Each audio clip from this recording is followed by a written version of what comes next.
Easy, bro. Today on the Lockout, we're going to talk about that and a whole lot more things that been going on. And we're going to touch on a few subjects and things like, should you check in? What happens when you check in? And what happens when you don't check in, right?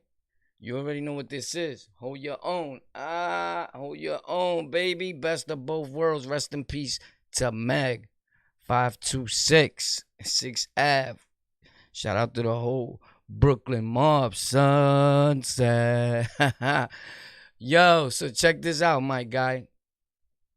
Checking in. New York City dudes, they don't check in, my dude. These are facts. Now, if picture me calling somebody, and I said this before, but I can't get over it. And a lot of people hitting me up asking me, yo, War, what you think about that check-in thing? Would you check? I would never check in. I'm going out of state this week. And I'm not checking. I don't check in with nobody, bro. Picture me checking in, bro. That is extortion. So what they doing, let me tell you what they doing. They getting you used to that if you don't check in, that's what happens. You get killed. Right? Homie, you're not doing none of that. So, who you gonna call? The gang members? Bro, if you check in, I don't care who you are. Like, let me tell you something. Charlemagne, Envy, certain rappers and all that, they check in. I'm gonna tell you why they check in. Cause they not like that in real time. They not really like that, bro. At all, period. They not built like that.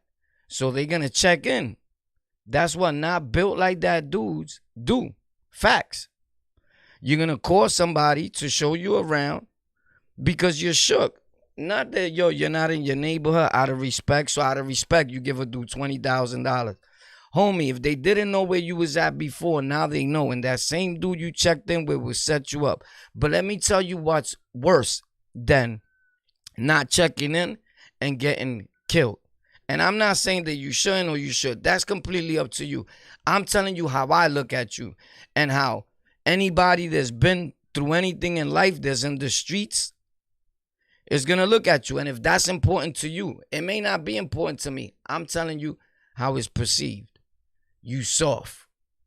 You's a bird, they extorting you. You called Whack 100, you called whoever.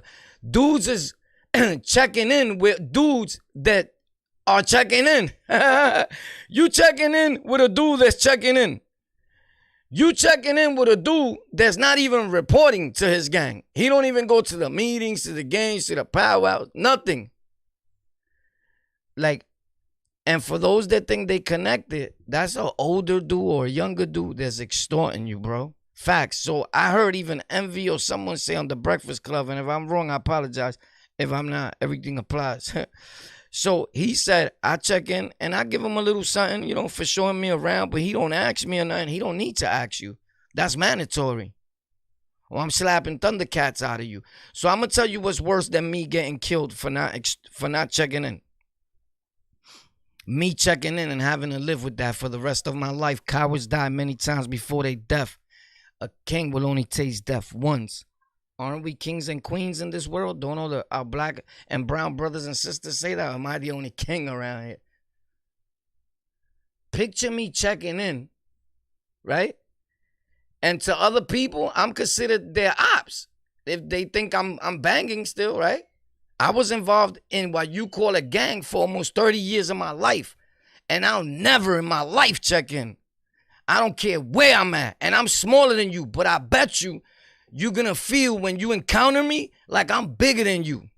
Facts. And this is not showing off. This is telling you facts.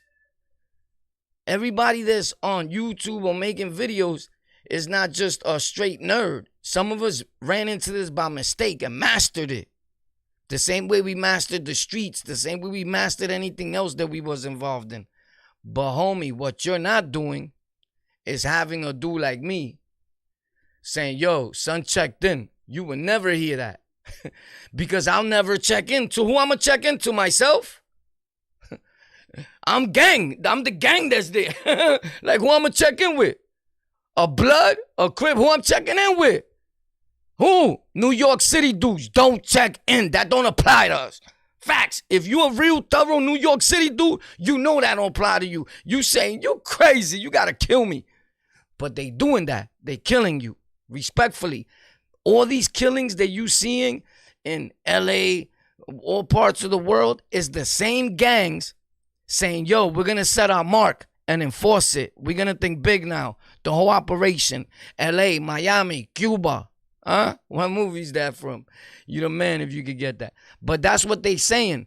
You know what? We're going to lay order.